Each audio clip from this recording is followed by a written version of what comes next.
Hello everyone, good morning. कैसे हैं आप लोग? स्वागत है आपका खान ग्लोबल स्टडीज़ के ऑफिशियल ऐप पर। मैं आपका जीएस मेंटर ज्ञान प्रकाश झा आपके सामने हाजिर हूं पॉलिटी की अगली क्लास लेकर। And today we are going to discuss article 15, 16 and article 17। एक बार सभी बच्चे जुड़ जाएंगे and then we will start the session of today. Fundamental right में कल हम लोगों ने आर्टिकल 15 देखा था और आर्टिकल 15 में हम लोगों ने देखा था कि जो हमारा आर्टिकल 15 है उसमें हम लोगों ने देखा था कि कहता है आर्टिकल 15 क्लाउज 1 कि जो स्टेट है, स्टेट किसी भी नागरिक के साथ जाति, धर्म, लिंग, जन्मस्थान, है ना, और नस्ल के आधार पर भेदभाव नहीं करेगी। ये 5 ग्राउंड है जिसके आधार पर स्टेट क्या करेगी, किसी भी नागरिक के साथ, किसी भी सिटीजन के साथ भेदभाव नहीं करेगी। ये हम लोगों ने देखा था। आर्टिकल 15 क्लाउज 1 ये कहता था। लेकिन हाँ, अगर कोई छठा ग्राउंड है, अगर कोई 7वां ग्राउंड है, अगर कोई 8वां ग्राउंड है, तो उस पर भेदभाव किया जा सकता है। लेकिन वो जो 5 ग्राउंड है ना, जो कि आर्टिकल 15 क्लाउज 1 में मेंशन है, उसके आधार पर किसी भी नागरिक के साथ भेदभाव नहीं किया जा सकता। और वो जो आर्टिकल 15 क्लाउज 1 है वो सिर्फ और सिर्फ किसके, स्टेट के एक्शन के खिलाफ अवेलेबल। अब हम लोग बात करेंगे आर्टिकल 15 क्लाउज 2 कि आर्टिकल 15 क्लाउज 2 क्या कहता है, उसके ऊपर अब हम लोग चर्चा करेंगे। फिर आर्टिकल 15 क्लाउज 3, फिर क्लाउज 4, क्लाउज 5, क्लाउज 6, फिर इसी तरह 16 क्लाउज 1, 2, 3, 4, 5, 6, उसे भी हम लोग देखेंगे। ठीक है, तो चलिए स्टार्ट करते हैं हम लोग article 15 clause 2।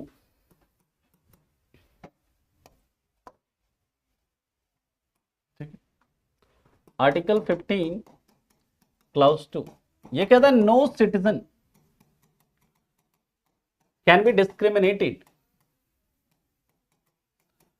no citizen can be discriminated to use public bathing guard, well, public restaurant,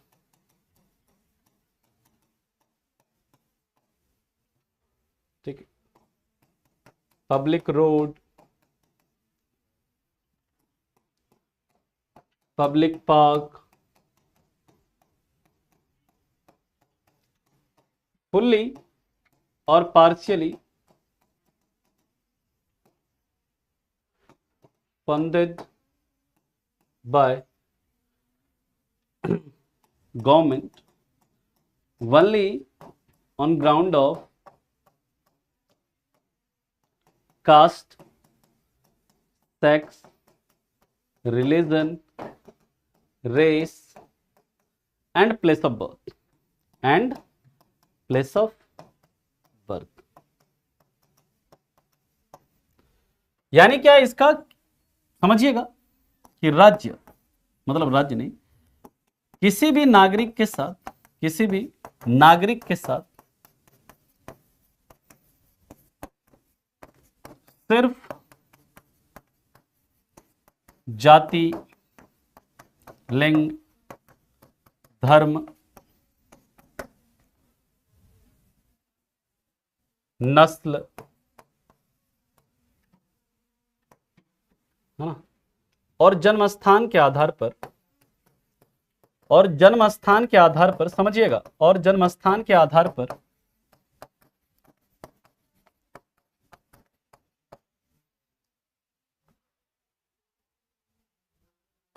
स्नान घाट,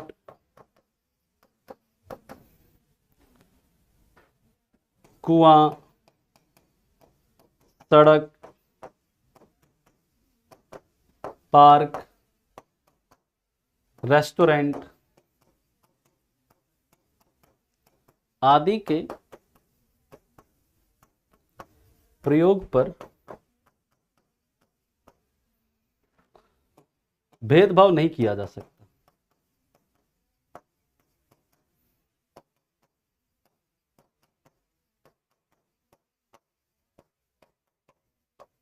समझिए, अब इसको समझना।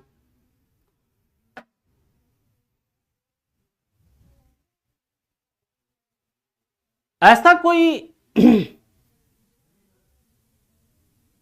ऐसा कोई मान लीजिए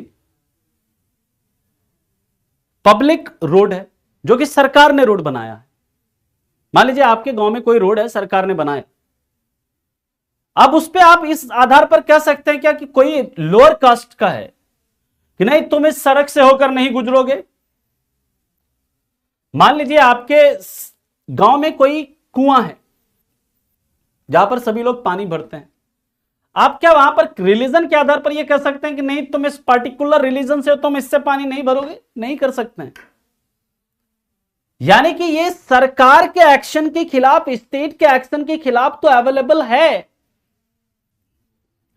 लेकिन ये साथ साथ इंडिविजुअल यानी कोई व्यक्तिगत, अगर कोई पर्टिकुलर पर्सन भी किसी के साथ अगर भेदभाव करेगा तो उसके खिलाफ भी अवेलेबल है। इस चीज को आप याद रखेंगे।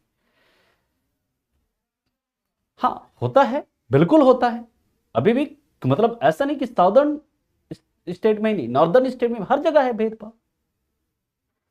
और उसी को, इसके भेदभाव के पीछे सबसे बड़ा रीजन क्या है? बिकॉज वो जो व्यक्ति हैं जिनके साथ ये भेदभाव हो रहा है, उनको उनके अधिकार के बारे में पता नहीं है, उनके राइट्स के बारे में पता नहीं है, उनके अंदर अवेयरनेस नहीं है। अगर वो अवेयर होंगे तो उनके खिलाफ भेदभाव उसी दिन बंद हो जाएगा।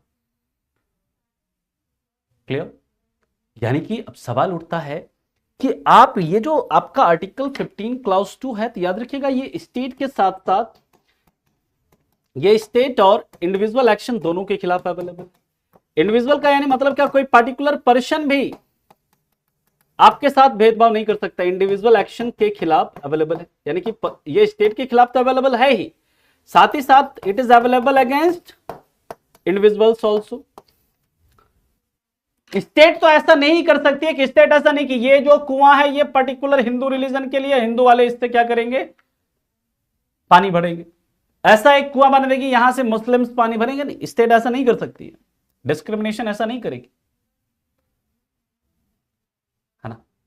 और ना ही कोई इंडिविजुअल भी कर सकता। मान लीजिए कोई सड़क है, कोई पार्क है, कोई रोड है, कोई पब्लिक रेस्टोरेंट है, यानी सरकारी रेस्टोरेंट है, वहां पर आप जाते हैं, वहां पर आपके साथ जाति, धर्म, लिंग, जन्मस्थान, नस्ल, इन सभी के आधार पर आपका भेदभाव नहीं हो सकता। हमारे देश की देखिए क्या है, वही तो साउथ में या हमारे देश में क्या हुआ करता था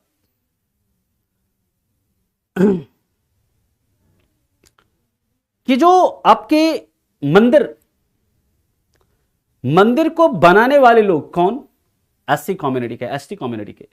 जब मंदिर बन जाता था तो मंदिर में उन्हीं लोगों को प्रवेश नहीं दिया जाता था जिन्होंने कि मंदिर को बनाया है। ये आयरनी है ना। बनाते हैं, जो मंदिर बना रहे हैं वो बना कौन रहे हैं, एससी एंड एसटी कम्युनिटी के लोग मिलकर बना रहे हैं। वहां जो मतलब भगवान है उनको स्थापित भी, उनकी मूर्ति कौन बना रहे हैं, वो एससी और एसटी कम्युनिटी के लोग बना रहे हैं। लेकिन जब वो मंदिर बनकर तैयार हो जाता था तो उसमें उन लोगों का प्रवेश नहीं होता था पहले, लेकिन अब ऐसा नहीं है। अब अगर ऐसा होता है, अगर ऐसा किया जाता है तो उनके खिलाफ मतलब क्या है, कई सारे कानून है हमारे देश में।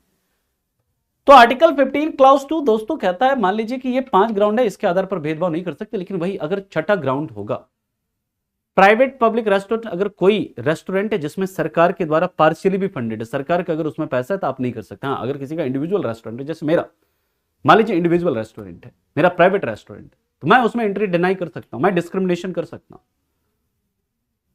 है ना। मैं डिस्क्रिमिनेशन कर सकता हूं अगर मेरा अपना प्राइवेट प्रॉपर्टी है, मेरा अपना प्राइवेट पार्क है, मेरा अपना प्राइवेट रेस्टोरेंट है, मेरा अपना प्राइवेट होटल है, मेरा अपना प्राइवेट स्विमिंग पूल है, वहां पर मैं डिस्क्रिमिनेशन, मैं कह सकता हूं only Hindu can use my hotel, only Muslims can enter my hotel, है ना।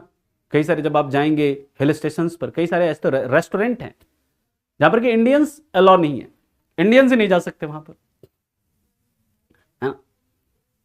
कई सारे ऐसे होटल्स हैं वहां पर आप जाएंगे तो वहां पर आपको मतलब स्मोकिंग, ड्रिंकिंग, वो सब क्या है, अलाउ नहीं है। अगर आपको जाकर वहां पर स्मोकिंग निकाल देंगे, चलिए निकलिए यहां से, ये हमारा होटल है, यहां पर स्मोकिंग ड्रिंकिंग अलाउ नहीं है, अगर आपको करना निकलो, जाओ बाहर। क्लियर? तो याद रखिएगा दोस्तों, मतलब जो पब्लिक रेस्टोरेंट है, पब्लिक प्लेसेस है, पब्लिक घाट है, पब्लिक वेल है, उसमें आपका क्या हो सकता है, उसमें आप नहीं कर सकते। लेकिन अगर प्राइवेट है तो वहां पर डिस्क्रिमिनेशन हो सकता है। लेकिन मैंने क्या लिखा है, इंडिविजुअल एक्शन के खिलाफ है सर, फिर कैसे? लेकिन इंडिविजुअल, अगर कोई पब्लिक रोड है, पब्लिक रोड को यूज करने से अगर क्या करता है, जाति, धर्म, लिंग, जन्मस्थान, इसके आधार पर अगर भेदभाव करता है, तो कोई सरकारी मतलब पार्क है, सरकार ने बनाया है। अब मान लो यार किसी का अपना घर है, किसी का अपना स्विमिंग पूल है, अब तुम जाकर कहोगे उसमें नहाएंगे जबरदस्ती, है ना, उसका अपना प्राइवेट प्रॉपर्टी है, वो भगा सकता है आपको वहां से, डिस्क्रिमिनेशन कर सकता है, वो कह सकता है नहीं, सिर्फ इस पर्टिकुलर कास्ट के व्यक्ति या इस पर्टिकुलर रिलीजन के व्यक्ति ही हमारे घर में एंटर कर सकता है, हमारे स्विमिंग पूल को यूज कर सकते हैं, हमारे पार्क को यूज कर सकते हैं। ये सिर्फ और सिर्फ जो सरकार के द्वारा, मैंने क्या लिखा है, फुल्ली और पार्शियली फंडेड बाय गवर्नमेंट। आया समझ में?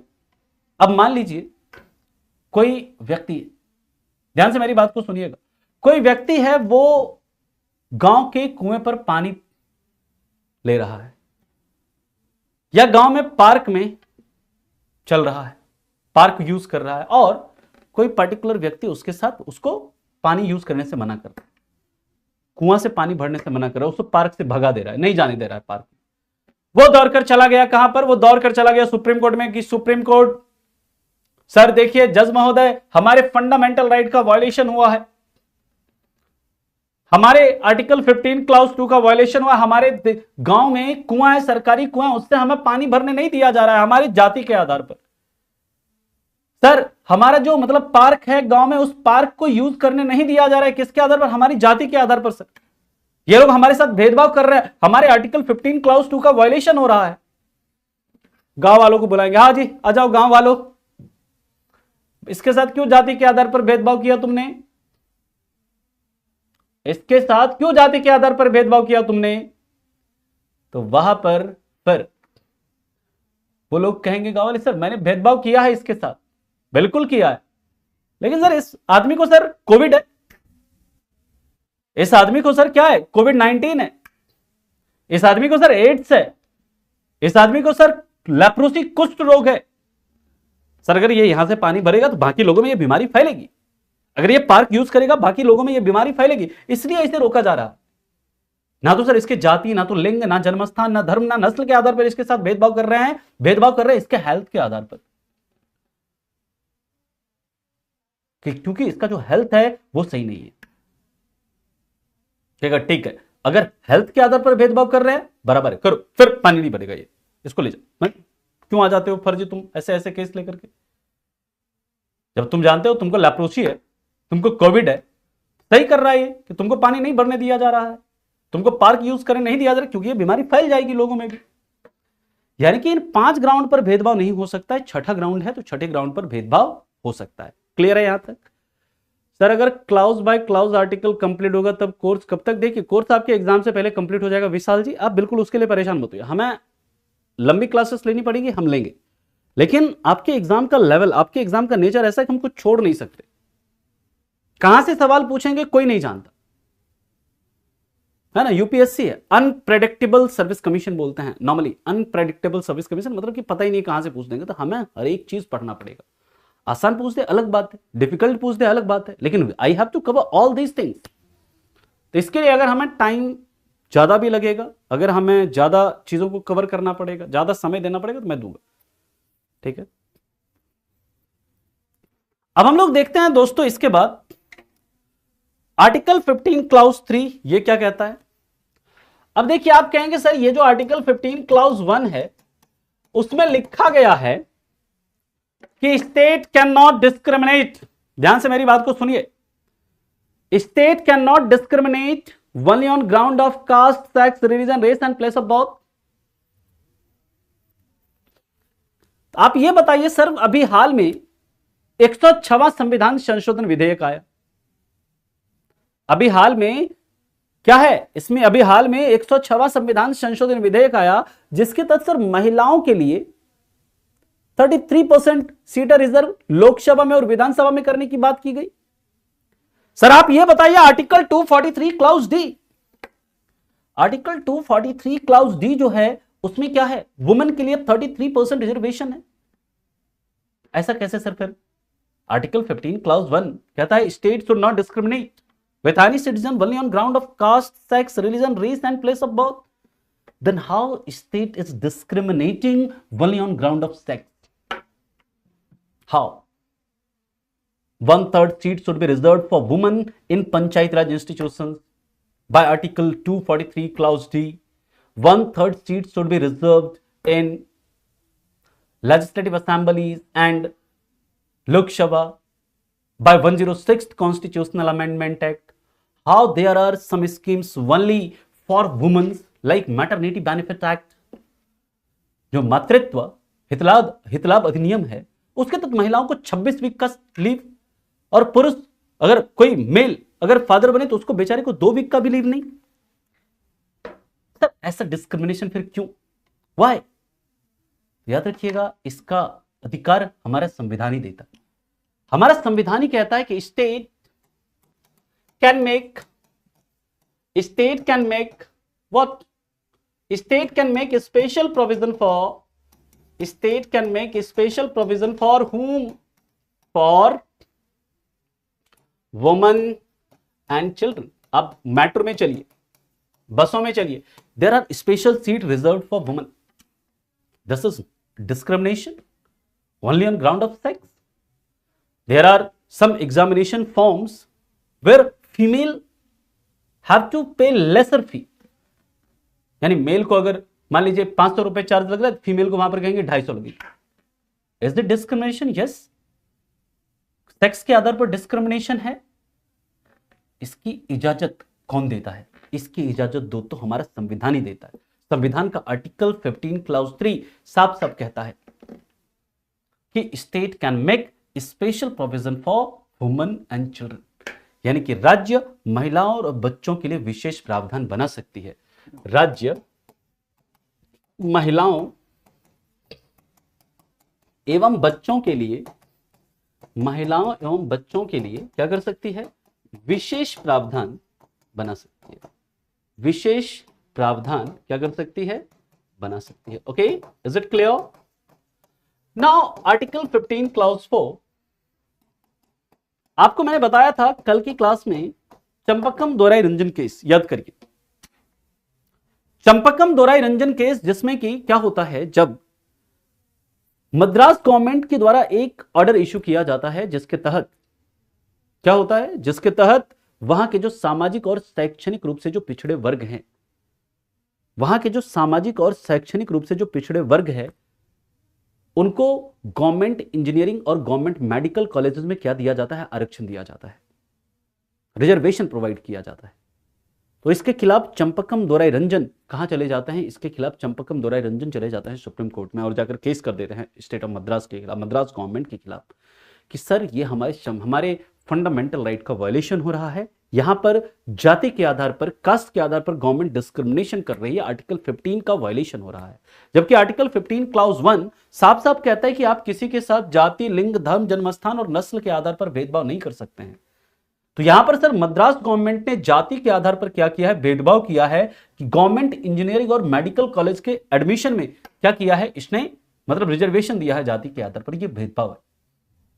तो सुप्रीम कोर्ट क्या करती है? उस ऑर्डर को नलिफाई कर देती है, उस ऑर्डर को निरस्त कर देती है। और इसके बाद हमारे संविधान में पहला संविधान संशोधन होता है जिसके तहत आर्टिकल 15 क्लाउज 4 जोड़ा जाता है। और यहां पर जोड़ा जाता है कि state can make special provision for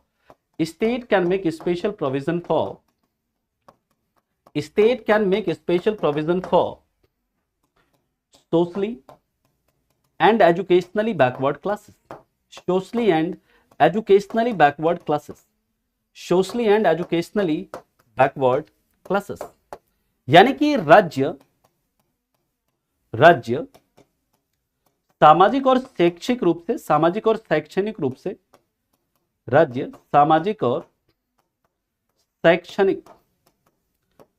सामाजिक और शैक्षणिक रूप से पिछड़े वर्ग के लिए, सामाजिक और शैक्षणिक रूप से पिछड़े वर्ग के लिए, सामाजिक और शैक्षणिक रूप से पिछड़े वर्ग के लिए आरक्षण, मतलब के लिए विशेष प्रावधान बना सकती है, के लिए विशेष प्रावधान बना सकती है।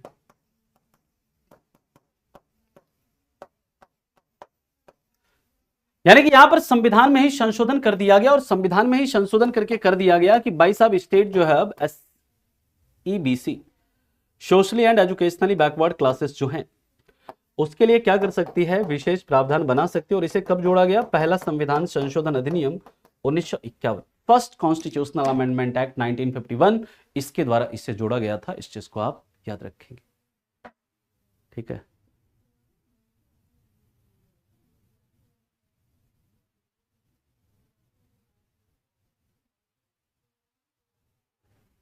सर एग्जाम क्वालिफाई करना है, टीचर नहीं बनना है, पॉलिटिकल। कौन सा तुम एग्जाम देते हो, किस एग्जाम के बच्चे हो तुम, Rohit? Okay, I got it, got your point. तुम लोग एक साथ, तुम लोगों के साथ ऐसा कुछ नहीं होता है क्योंकि हाँ एनडीए के बच्चे हो। एनडीए का कभी सवाल भी देखा है, प्रीवियस ईयर का क्वेश्चन देखा है कभी उल्टा के पॉलिटी का? मुझे पता था, तभी तुम्हारा ना जो लैंग्वेज है ना, तुम बता रहा है कि तुम कितने इमेच्योर हो, है ना। First of all you have to talk, कैसे बात करना पहले ये सीखो, है ना। कि सर एग्जाम क्वालिफाई करना है, टीचर नहीं बनना है, पॉलिटी का। कभी एग्जाम का सवाल देखा है तुमने?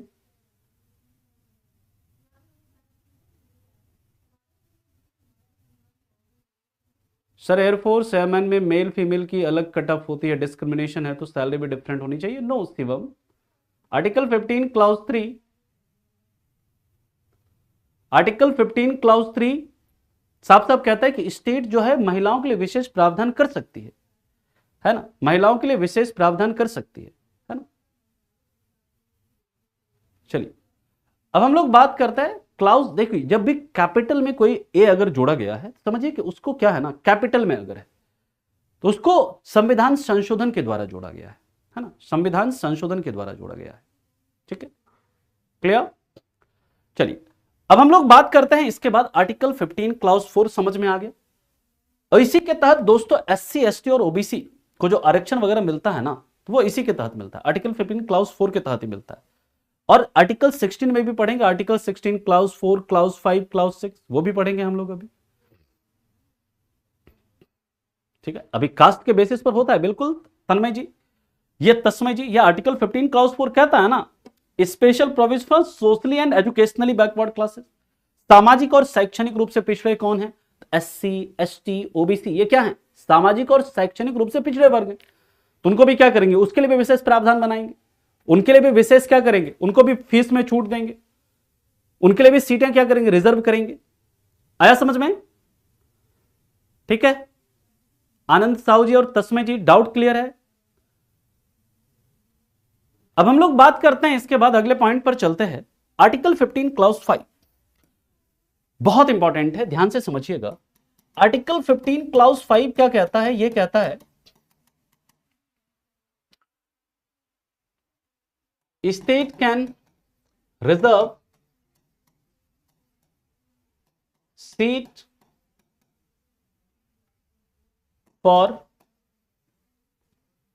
Socially and educationally backward classes, socially and educationally backward classes in admission of educational institution. बहुत इंपॉर्टेंट है ये, एजुकेशनल इंस्टीट्यूशन, यानी कि ये बहुत इंपॉर्टेंट है, काफी महत्वपूर्ण है।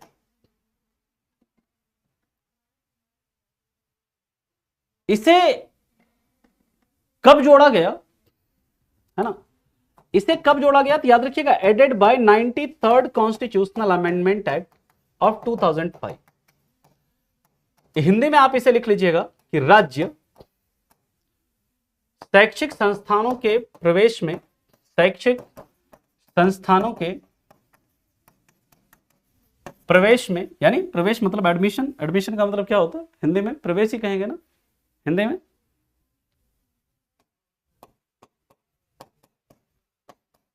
सामाजिक और शैक्षणिक रूप से पिछड़े वर्ग के लिए, शैक्षणिक रूप से पिछड़े वर्ग के लिए, पिछड़े वर्ग के लिए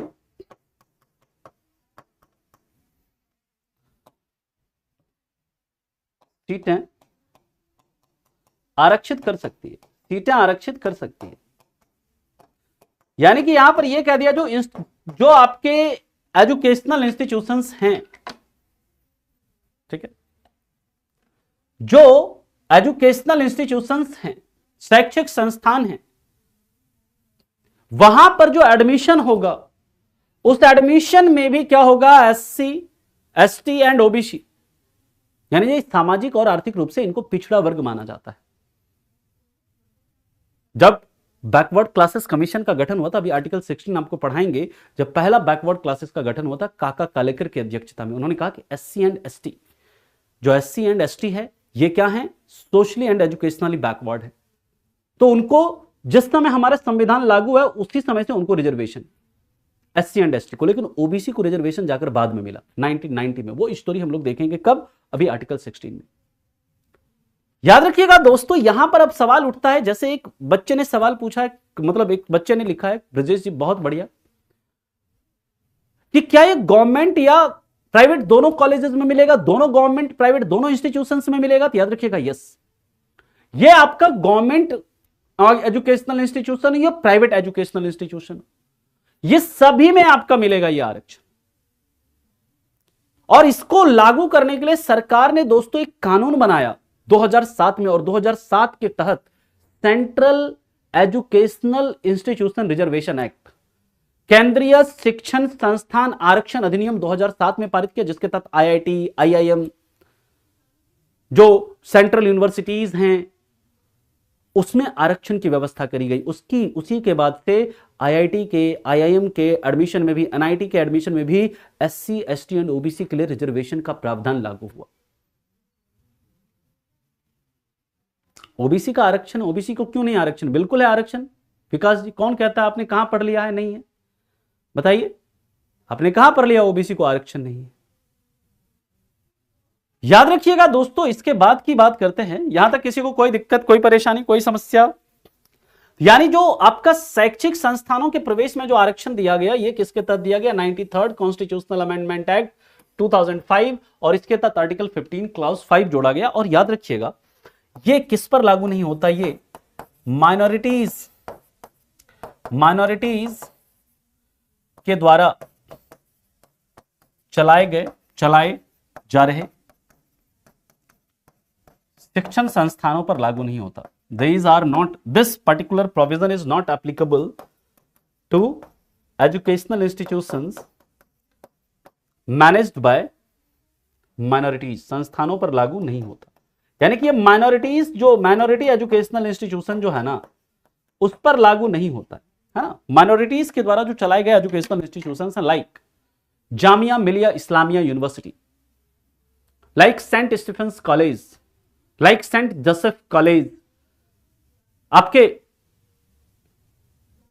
शहर में, आपके सिटी में कई सारे ऐसे क्रिश्चियन स्कूल्स होंगे, वो किसके द्वारा? क्रिश्चियंस के द्वारा चलाए जा रहे हैं। यानी क्रिश्चियंस आर माइनॉरिटीज, तो वो जो स्कूल है उस पर वो लागू नहीं होगा।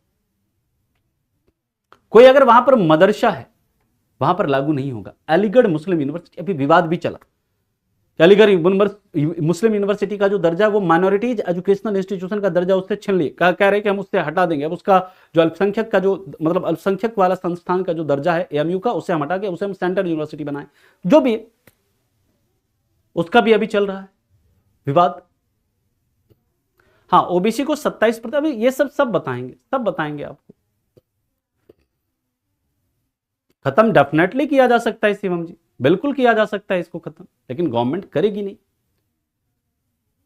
क्योंकि वोट पूरा का पूरा वोट बैंक है। कोई भी गवर्नमेंट, किसी भी गवर्नमेंट के अंदर ये हिम्मत नहीं है वो इस चीज को करे, और ये गलत नहीं है। अभी भी जब आप चीजों को पढ़ेंगे तो रिजर्वेशन जो है, आप कहते हैं कि रिजर्वेशन गलत है, कई बच्चों के दिमाग में लगता होगा कि रिजर्वेशन मतलब गलत है, सही है ना। लेकिन अगर आप देखेंगे जिस तरह से, है ना, जिस तरह से मतलब जो उनका शोषण हुआ है, उनका मतलब टॉर्चर हुआ है पहले, ठीक है, तो उनको जरूरत है, लेकिन रिजर्वेशन देने का जो तरीका है वो गलत है। इस तरीके में सुधार होना चाहिए। जैसे ये मतलब है कि जैसे मान लीजिए कि ओबीसी है, अदर बैकवर्ड क्लासेस हैं, उसमें जैसे क्रीमी लेयर को क्या है, रिजर्वेशन नहीं है, सिर्फ नॉन क्रीमी लेयर को रिजर्वेशन है। ऐसा ही आप SC ST में भी कर सकते हैं। लाइक मान लीजिए रामविलास पासवान, एक मैं एग्जांपल आपको दे रहा हूं। Ramvilas Paswan, he belongs to SC community, मतलब he belongs to SC community. अब मान लीजिए कि अगर रामविलास पासवान है, उनका बेटा भी क्या करे, अगर रिजर्वेशन ले चिराग पासवान, फिर उसका बेटा भी रिजर्वेशन ले चिराग, मतलब उसका बेटा भी रिजर्वेशन है, तो वो तो इन्फ्लुएंट फैमिली है ना, बहुत पावरफुल है, बहुत पैसा है ना। तो रिजर्वेशन मिले, SC एंड ST में रिजर्वेशन, OBC में भी रिजर्वेशन मिले, बिल्कुल रिजर्वेशन जायज है, देना चाहिए। लेकिन जो उसमें मान लीजिए कि अब ऊपर आ चुके हैं वो, फिर उनको क्या कर देना चाहिए, वो रिजर्वेशन से हटा देना चाहिए। ऐसा मतलब कुछ सुधार करने की जरूरत है उसमें, ठीक है। चलिए creamy layer, non creamy layer अभी बात करेंगे करण, है ना, जस्ट वेट, आर्टिकल 16 पर चलेंगे तो क्रीमी नॉन क्रीमी लेयर सभी की बात करेंगे। यहां तक किसी को कोई दिक्कत, कोई परेशानी, कोई समस्या है तो बताइए। सर जो इनकम सर्टिफिकेट बनता है, जो इनकम दिखता है, वो तो रियलिटी में होता नहीं है।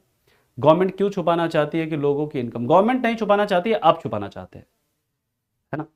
गवर्नमेंट नहीं छुपाना चाहती है, आप छुपाना चाहते हैं, ताकि आपको टैक्स नहीं पे करना पड़े, है ना। क्लियर है। चलिए अब हम लोग बात करते हैं article 15 clause 6। Article 15 clause 6, article 15 clause 6 कहता है state can make special provision for, state can make special provision for economically weaker section, economically weaker section, यानी कि राज्य आर्थिक रूप से पिछड़े वर्ग के लिए, आर्थिक रूप से कमजोर वर्ग यानी EWS, है ना। सिंपल शॉर्ट फॉर्म में लिखना चाहते हैं तो आप लिख सकते हैं EWS पिछड़े कमजोर वर्ग के लिए विशेष प्रावधान बना सकती है, कमजोर वर्ग के लिए विशेष प्रावधान बना सकती है, विशेष प्रावधान बना सकती है ना। और ये कब जोड़ा गया? ये सब सवाल आपके एग्जाम में कई बार पूछा गया, डिफरेंट एग्जाम में, है ना। ये जोड़ा गया added by 103rd constitutional amendment act of 2019, ठीक है। और तुम लोगों में से किसने किसने EWS बनाया है, सही सही बताना। अब हम चलेंगे आर्टिकल 16 के ऊपर। यहां तक आर्टिकल 15 में किसी को कोई दिक्कत है, कोई परेशानी है तो बताओ।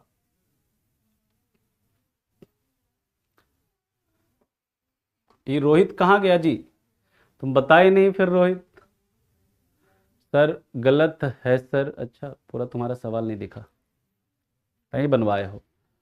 अच्छा अब ये बताओ, जिसने जिसने बनवाया है, किसने सही बनवाया है, किसने गलत बनवाया है, मतलब कि वाकई में तुमको जरूरत नहीं है फिर भी तुमने बनवा लिया है, ऐसा कौन कौन है? हाँ EWS जनरल के लिए है सिर्फ। देखो आप ना एक ही जगह रिजर्वेशन ले सकते हो, या तो आप SC ST OBC में ले लीजिए रिजर्वेशन, या फिर EWS का ले लीजिए। दो रिजर्वेशन कैसे आप ले सकते हैं? हाँ EWS बनवाना पड़ता है, मतलब ब्लॉक में जाके बनवाना पड़ता है ये, है ना। CO बना के देता है, उसके लिए कुछ कुछ चीजें, कंडीशन है, बताएंगे आपको।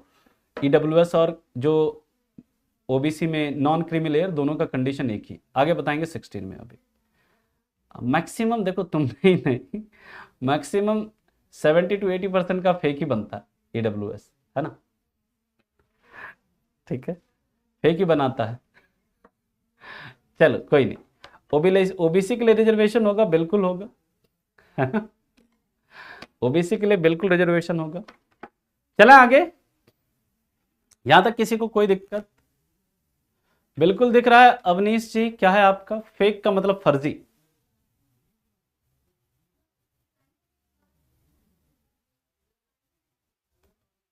अभी क्या EWS का क्या परिभाषा है ना, अभी बताएंगे तो आपको समझ में आ जाएगा, ठीक है। हाँ CDS 2 में आया था ये सवाल, है ना, 2023 में। और तभी अभी है ना, रोहित जो है वो बोल रहा था कि इतना मत पढ़ाइए, हमें टीचर नहीं बनना। नहीं पढ़ाएंगे तो ये सवाल पूछ देगा ना, तो मुंह ताकोगे एग्जाम में, एक दूसरे से इधर उधर देखोगे पीछे, भाई बता दो बता दो। है ना। तो वही है कि कुछ बच्चे हैं ना, रोहित जैसे बच्चे थोड़े ज्यादा हमको लगता है ज्ञानी हैं। उनको एक तो मतलब ठीक है आप अपनी बात रखिए, लेकिन बात को रखने का एक तरीका होता है ना, कि किस तरीके से रखें अपनी बात को।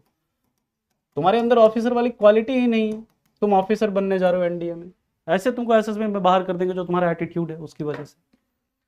योर एटीट्यूड शुड बी, आपका जो तरीका होना चाहिए बहुत विनम्र होना चाहिए, आपका स्वभाव है ना, स्वभाव में आपकी विनम्रता दिखनी चाहिए सामने वाले को। ऐसा नहीं कि एरोगेंसी, एरोगेंसी दिखेगी तुरंत बाहर कर देंगे एसएसबी से, वो दिन भर यही काम करते हैं। यू हैव टू बी विनम्र, है ना। विनम्र मतलब समझते हो ना। चलो कोई नहीं। आर्टिकल 16 हम लोग बात करते हैं equality of opportunity, equality of opportunity in public employment, equality of opportunity in public employment. यानी ये किसकी बात करता है, लोक नियोजन में, लोक नियोजन में अवसर की समानता, लोक नियोजन में अवसर की समानता। यहां पर देखिए लोक नियोजन में अवसर की समानता, इक्वलिटी ऑफ अपॉर्चुनिटी है, लेकिन किसमें, पब्लिक एम्प्लॉयमेंट में। जो सरकारी नौकरियां हैं ना, सरकारी नौकरियों में ही सिर्फ आपको क्या मिलेगा, मतलब अवसर की समानता मिलेगी। प्राइवेट नौकरी में ऐसा नहीं। प्राइवेट नौकरी में जो ज्यादा टैलेंटेड है विच विल, मतलब उसको ज्यादा पैसा मिलेगा, जो ज्यादा टैलेंटेड है, जो जिसको ज्यादा नॉलेज है, जो हाईली क्वालिफाइड है ना, प्राइवेट नौकरी में ये लागू नहीं हो।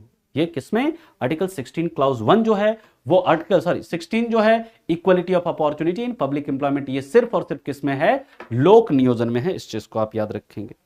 क्लियर। अब इसके आगे की बात करते हैं दोस्तों, आर्टिकल 16 क्लाउज 1, है ना। आर्टिकल 16 क्लाउज 1 क्या कहता है, देयर शैल बी, इसी को आर्टिकल 16 क्लाउज 1 में याद रखिएगा, there shall B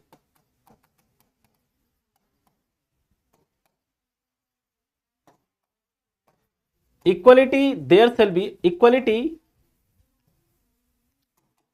of opportunity, equality for of opportunity for citizens. यहां पर क्या है, फॉर सिटीजन्स या for all citizens in public employment, in public employment. यानी कि यहां पर देखिए क्या है, ये जो ऑल सिटीजन्स हैं, यानी कि ये भी आपको सिर्फ और सिर्फ किसको प्राप्त है, सिर्फ और सिर्फ नागरिकों को प्राप्त है। अभी बात करेंगे article 16 clause 4B, sorry clause 4A, Saurabh ji article 16 clause 4A को डिस्कस करेंगे, आपको क्लियर हो जाएगा। ठीक, हम लोग जब बात करते हैं दोस्तों, there shall be equality of opportunity for all citizen in public employment, यह कहता है कि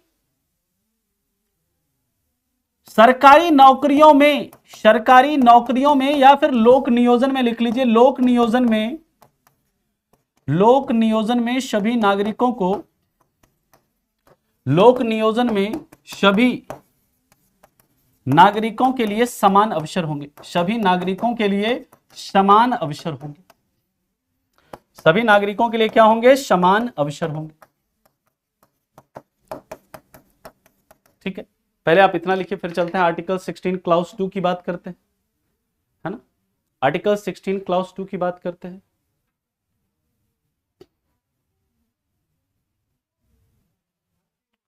okay okay okay, sorry Rohit, I didn't got your point actually, and this is मतलब ये जो है ना एक्चुअली एक ऑनलाइन उसका कह सकते हैं कि नेगेटिव वो है कि what you want to express, जो आप कहना चाहते हैं वो कमेंट से आपका भाव समझ में नहीं आ पाता है ना, तो आई एम सॉरी, है ना, उसके लिए माफी चाहेंगे आपसे। चलिए आर्टिकल 16 क्लाउज 2 की बात करते हैं। यहां तक किसी को कोई दिक्कत, कोई परेशानी, कोई समस्या?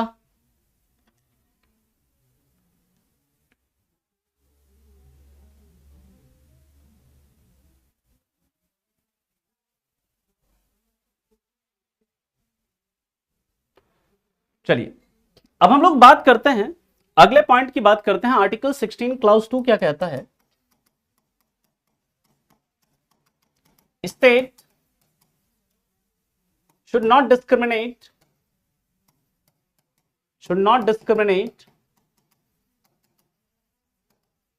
with any citizen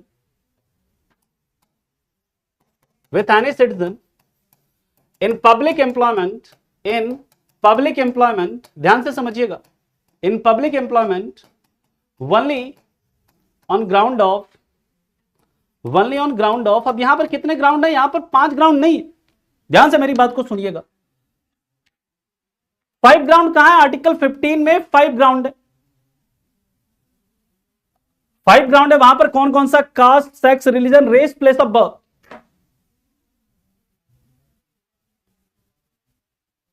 बट हम लोग जब बात करते हैं आर्टिकल 16 में, क्या है? यहां पर 5 नहीं बल्कि यहां पर 7 ग्राउंड है।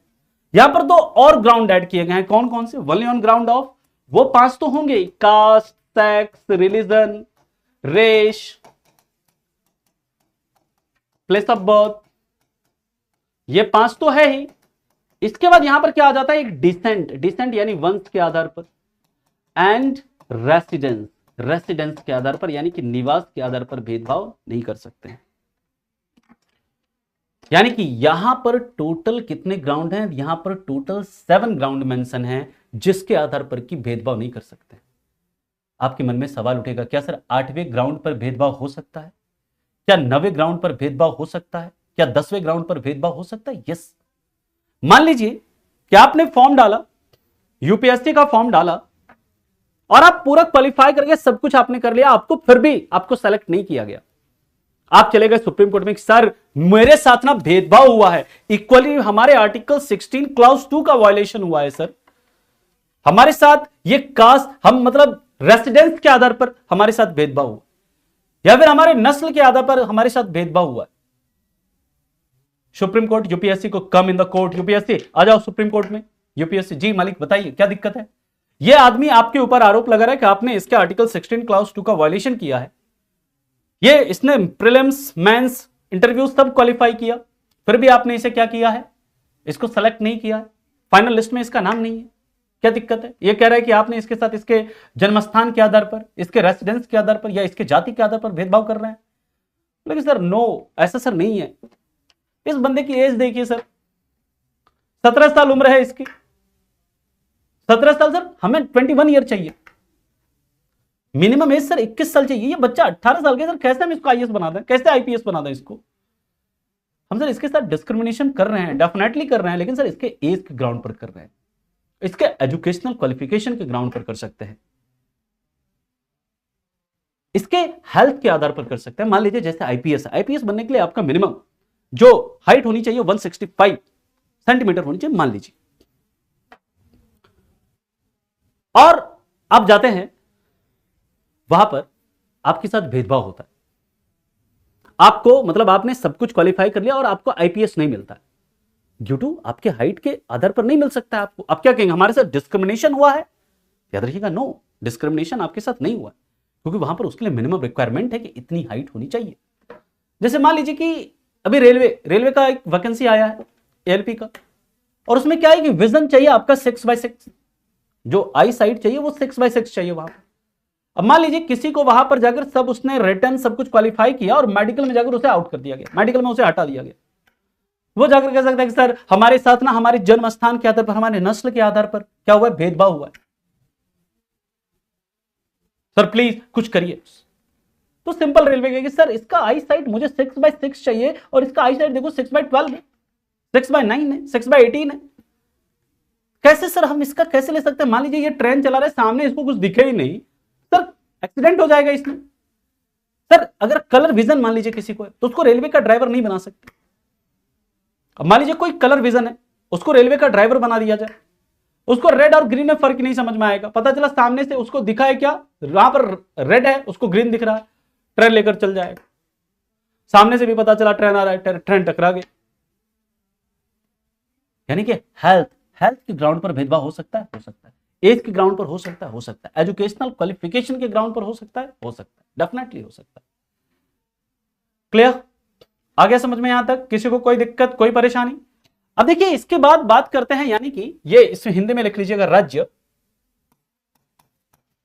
सरकारी मतलब लोक नियोजन में सिर्फ जाति,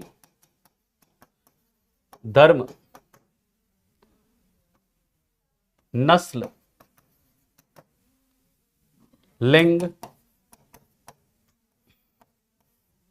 जन्मस्थान, वंश और निवास के आधार पर भेदभाव नहीं करेगी। और निवास के आधार पर भेदभाव नहीं करेगी। निवास के आधार पर भेदभाव नहीं करेगी। निवास के आधार पर भेदभाव नहीं करेगी। यानी कि यहां पर कितने ग्राउंड मेंशन है? 7 ग्राउंड मेंशन है। 8वें ग्राउंड पर भेदभाव हो सकता है, हो सकता है। 9वें ग्राउंड पर भेदभाव हो सकता है, हो सकता है। 10वें ग्राउंड पर भेदभाव हो सकता है, हो सकता है। फिर आपके मन में सवाल उठेगा, सर ये तो आप कह रहे हैं जाति के आधार पर भेदभाव नहीं हो सकता, आवास के आधार पर भेदभाव नहीं हो सकता, फिर सर साउथ में कुछ स्टेट है वहां पर सिर्फ वहीं के लोग क्यों फॉर्म डाल सकते हैं? सर वेस्ट बंगाल है, सर नॉर्थ ईस्ट के कुछ स्टेट हैं, उड़ीसा है, सर वहां पर सिर्फ वहीं के लोग कैसे फॉर्म डाल सकते हैं? वहां की जो नौकरी है वहीं के लोग क्यों सर एग्जाम दे सकते हैं उसमें? है ना? ये सर कैसे है? डोमिसाइल फिर कैसे मांगता है कई जगह पर नौकरी के लिए? है ना? तो याद रखिएगा, इसका इजाजत हमारा संविधान देता है।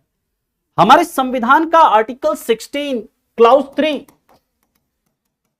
आर्टिकल 16 क्लाउज 3 कहता है कि पार्लियामेंट, कौन यहां पर ये ध्यान दीजिए, पार्लियामेंट डोमिसाइल को यानी निवास स्थान को, निवास स्थान को जॉब देने का आधार बना सकती है। आधार बना सकती है। जैसे मान लीजिए कोई स्टेट है, कोई स्टेट को क्या करना है, अपने राज्य के लोगों को ही क्या देना है, सिर्फ नौकरी देनी है। तो उसको जाकर बताना पड़ेगा सेंटर की, सर मान लीजिए गुजरात है, एक तरह से सुनिए मेरी बात को ध्यान से सुनिएगा, गुजरात है, गुजरात गवर्नमेंट, सर देखिए हमारे यहां सरकारी नौकरी है, इसमें सर गुजराती है ही नहीं, इनका एडिक्वेट रिप्रेजेंटेशन नहीं, सर सब बाहरी लोग हैं, राजस्थान से है, महाराष्ट्र से है, बिहार से है, यूपी से है। लेकिन सर गुजराती लोग देखिए सर 100 नौकरी निकालता है, 5 लोग ही गुजराती हैं, 95 लोग सर बाहर से हैं।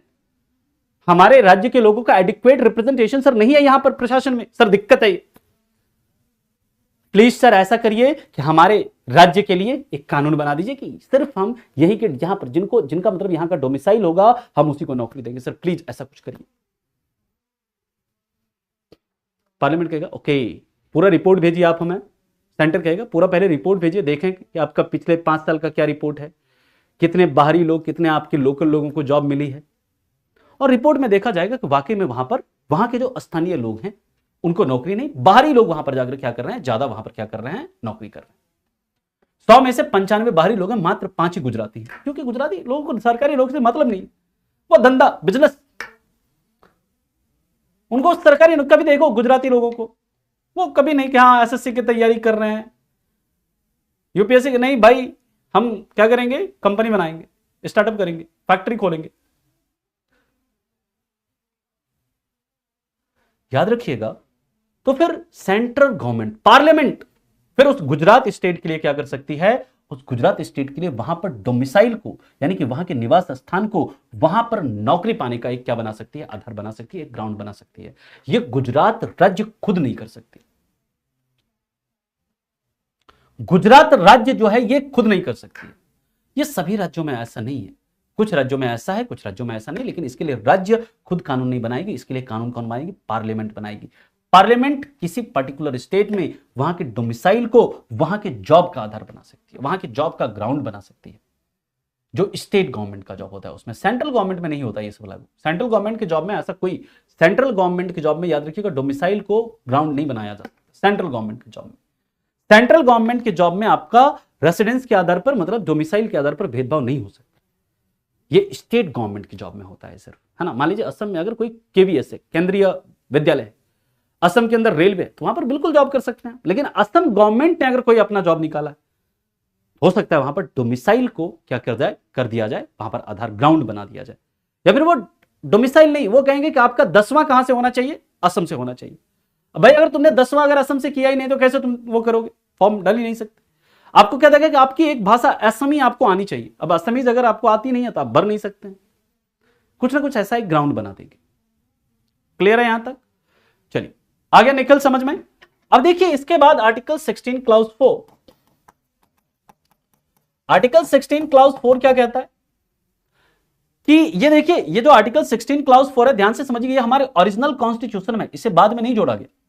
आर्टिकल 15 क्लाउज 4 वो बाद में जोड़ा गया है, first constitutional amendment act of 1951।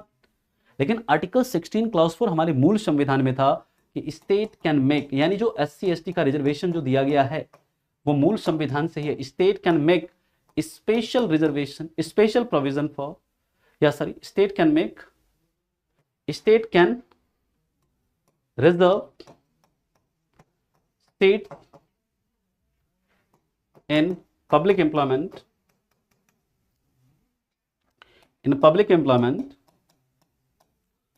for socially and educationally backward classes, socially and educationally backward classes। यानी कि राज्य सामाजिक और शैक्षणिक रूप से पिछड़े, सामाजिक और शैक्षणिक रूप से पिछड़े वर्ग के लिए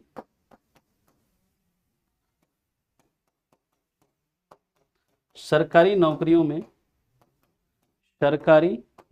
में सीटें आरक्षित कर सकती है, सरकारी नौकरी में सीटें आरक्षित कर सकती है, आरक्षित कर सकती है। और इसी के तहत दोस्तों SC ST और OBC, SC ST और OBC का जो रिजर्वेशन प्रदान किया गया है, SC को, ST को, OBC को, वो इसी आधार पर किया गया। लेकिन जो SC और ST का रिजर्वेशन है वो दोस्तों मूल जब से संविधान लागू हुआ तब से है। और याद रखिएगा OBC को जिस समय से हमारा संविधान लागू हुआ था तब से OBC को रिजर्वेशन नहीं, OBC को रिजर्वेशन जो दिया गया वो हम उसकी स्टोरी जानेंगे पहले कि प्रधानमंत्री थे कौन, VP सिंह। 1990 में प्रधानमंत्री जब बनते हैं 1990 में VP सिंह, तो VP सिंह क्या करते हैं दोस्तों, याद रखिएगा, वो क्या करते हैं, इस OBC मंडल कमीशन का रिपोर्ट होता है, वो मंडल कमीशन OBC रिजर्वेशन के लिए, यानी कि सामाजिक और आर्थिक रूप से जो पिछड़े वर्ग हैं उनकी पहचान के लिए एक कमेटी बनाई जाती है VP मंडल की अध्यक्षता में, जिसे हम लोग मंडल कमीशन के नाम से जानते हैं। और वो मंडल कमीशन क्या करती है, मंडल कमीशन एक रिपोर्ट देती है गवर्नमेंट को कि जो टोटल 52% जो पीपल हैं, मतलब टोटल जितना पॉपुलेशन है उसमें जो 52% पीपल है वो क्या है, सामाजिक और आर्थिक रूप से पिछड़े हैं, सोशली एंड एजुकेशनली क्या है, बैकवर्ड है। मतलब SC ST के अलावे, जो SC और ST है उनके अलावे 52% जो पीपल हैं वो क्या है, वो सामाजिक और आर्थिक रूप से पिछड़े, सामाजिक और शैक्षणिक रूप से पिछड़े हैं, नॉट आर्थिक रूप से, सामाजिक और शैक्षणिक रूप से क्या है, पिछड़े हैं। 1979 का ये रिपोर्ट है, सारा देखेंगे सचिन निषाद जी। 1979 में रिपोर्ट देते हैं कि OBC को 27%, SC को 15% और ST को 7.5% रिजर्वेशन दीजिए गवर्नमेंट जॉब में, वो ऐसा कहते हैं।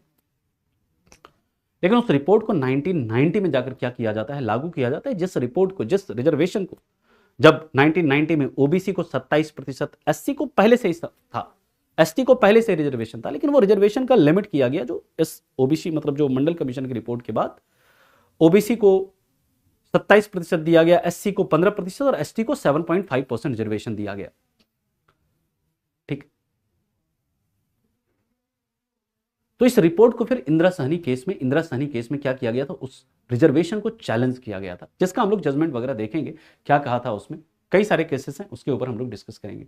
सर OBC का प्रेजेंट में जनरल से भी ज्यादा मेरिट लिस्ट जाती है ऐसा सर? हाँ बिल्कुल जाती है, क्योंकि कंपटीशन ज्यादा है ना, इसलिए जाती है। ठीक, जैसे भी श्रेष्ठ स्कीम आई है, यस सर जी, दिल्ली में कोई भी फॉर्म अप्लाई कर सकता है, सर क्या SC ST जनरल कैटेगरी में डाल सकते हैं अगर वो एक मतलब उनको वो वहां पर अपना जब फॉर्म डालते समय वो डाले नहीं कुछ, है ना, वो अनरिजर्व से फॉर्म भर, कोई दिक्कत नहीं है, भर सकते हैं बिल्कुल। तो सर रिजर्व कैसे हुआ सर सीट, कैसे हुआ रिजर्व सीट, मैं समझ नहीं रहा हूँ। मार्कोस नीतीश यादव जी, क्या आपका सवाल क्या है, मैं सवाल नहीं समझ पा रहा हूँ। सर यूपीएससी में भी SC ST को रिजर्व बिल्कुल मिलता है, क्यों, यूपीएससी स्टेट के अंदर नहीं है, आता है ना स्टेट के अंदर, जो डिफेंस के जॉब्स होते हैं ना वहां पर नहीं मिलता, जैसे आर्मी है ना, उसमें आपका नहीं मिलता है रिजर्वेशन। डिफेंस के कुछ जॉब्स में आपका रिजर्वेशन नहीं मिलता, डिफेंस के कुछ जॉब्स में मैं बोल रहा हूं, है ना। सर कोई अपनी कास्ट को चेंज कर सकता है, कर सकता है ना, धर्म भी चेंज कर सकता है ना। ठीक है सर, गुजरात में जॉब कर सकते हैं, गुजरात में जॉब कर सकते हैं, वहां पर अगर सरकारी नौकरी निकलती है और वहां पर अगर डोमिसाइल लागू नहीं है, वो डिपेंड करता है ना राज्य ने वहां पर डोमिसाइल लागू किया है या नहीं किया है। अगर डोमिसाइल लागू किया है तो फिर आप नहीं भर सकते वहां के, अगर आप अस्थायी निवासी नहीं है तो, वहां का अगर आपका निवास प्रमाण पत्र नहीं है तो, अगर है तो भर सकते हैं, बिल्कुल भर सकते हैं।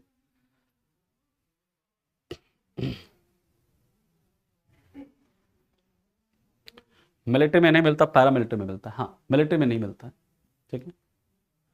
यस, रिजर्वेशन खत्म हो सकता है, डेफिनेटली हो सकता है, संविधान संशोधन किया करना पड़ेगा उसके लिए। और किसी का कोई डाउट है? डोमिसाइल स्टेट कट ऑफ क्यों डाउन जाता है, क्योंकि वहां पर सिर्फ उस स्थानीय लोगों के लिए ही मतलब ज्यादा सीटें आरक्षित होती है उसमें, है ना। चलिए यहां तक किसी को कोई दिक्कत, अब ये बेवजह के सवाल मत पूछिए ज्यादा, मतलब फालतू के, जो बातें समझ में आ गई आपको, इतनी सी बात समझ में आ गई, तो अब अभी के लिए हम लोग इतना ही रखेंगे, है ना। जो नेक्स्ट क्लास है, नेक्स्ट क्लास में हम लोग आर्टिकल 16 क्लाउज 5 क्लाउज 6, और इसके बाद 16 क्लाउज 5 के बाद क्लाउज 6 देखेंगे, क्लाउज 6 के बाद हम लोग ओबीसी का रिजर्वेशन देखेंगे, काका कालीकर कमीशन देखेंगे, मंडल कमीशन देखेंगे, इंदिरा सहनी केस देखेंगे, है ना। उसके बाद M नागराज केस है, 16 क्लाउज 4A है, क्लाउज 4B है, 77th कॉन्स्टिट्यूशनल अमेंडमेंट है, 81st कॉन्स्टिट्यूशनल अमेंडमेंट एक्ट है, ये सब हम लोग देखेंगे, फिर हम लोग इसके आगे मूव करेंगे। बट सर जॉब में प्रमोशन में भी रिजर्वेशन होता है, ऐसा क्यों, क्योंकि सौरभ जी हमारे संविधान में 77वां संविधान संशोधन हुआ, है ना। 77th कॉन्स्टिट्यूशनल अमेंडमेंट हुआ कब, 1995 में, और उसके तहत हमारे संविधान में एक आर्टिकल जोड़ा गया, आर्टिकल 16(4) क्लाउज ए, और आर्टिकल 16 क्लाउज 4A में जोड़ दिया गया कि SC और ST को सिर्फ, याद रखिएगा, SC और ST को सिर्फ प्रमोशन में क्या मिलेगा, रिजर्वेशन मिलेगा। हमारा संविधान के अंदर आर्टिकल 16 क्लाउज 4 है, यह कहता है कि SC ST को प्रमोशन में भी रिजर्वेशन मिलेगा, ठीक है। इसके ऊपर एक केस भी है, इंपॉर्टेंट केस है, जिसको हम लोग बोलते हैं M नागराज केस। 2006 में एक केस आया था M नागराज केस, जिसमें कि SC ST को जो प्रमोशन में रिजर्वेशन है उसको चैलेंज किया गया था कि सर ऐसा कैसे प्रमोशन में रिजर्वेशन दे रहे हैं SC ST को। तो वहां पर सुप्रीम कोर्ट ने कुछ कुछ बातें कही थी, कुछ कुछ जजमेंट में कहा था, है ना। तो उस जजमेंट में क्या क्या बातें कही थी उसके ऊपर भी हम लोग डिस्कशन करेंगे, बट नेक्स्ट क्लास में, ठीक है। Thank you Bhojraj ji, thank you Satyam. Hello sir, मैं अभी क्लास 18 पे हूँ, प्लीज फालतू कमेंट प्रॉब्लम होती है। KGS क्या फालतू कमेंट, कौन, मतलब ऐसा तो कोई नहीं है कि फालतू कमेंट, कोई ऐसा बहुत कम ही होता है, जो डाउट होते हैं बच्चों के उन्हें तो लेना ही पड़ेगा। आप क्लास 18 तो अभी हमारा आई थिंक 30, आप मतलब 50% ये भी आपने कवर किया है, जल्दी से चीज़ों को कवर करिए। हाँ, डेली डेली क्लास में कोशिश कर रहा हूँ कि मैं, मुझे खुद ही लग रहा है कि मैं डेली क्लास लूँ आप लोगों का, है ना, मुझे खुद ही जरूरत है, बट जैसे देखते हैं, जैसे संभावना बनती है ना फिर हम इसे करते हैं, ठीक है। क्लियर? और किसी का कोई डाउट? नेक्स्ट क्लास में हम लोग देखिए, नेक्स्ट जो वीक में ना हम लोग फंडामेंटल राइट को कोशिश करेंगे फिनिश करने का, फंडामेंटल राइट को हम लोग फिनिश करने का कोशिश करेंगे नेक्स्ट क्लास में, मैं मतलब नेक्स्ट वीक में।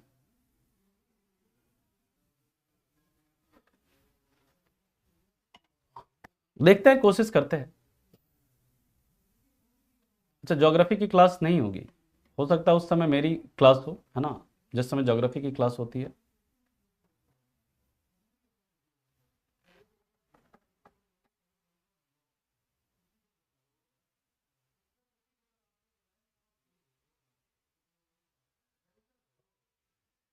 चलिए। ठीक है, फिर मिलते हैं आपसे अगली क्लास में। तब तक के लिए bye bye, take care and have a good day. Thank you.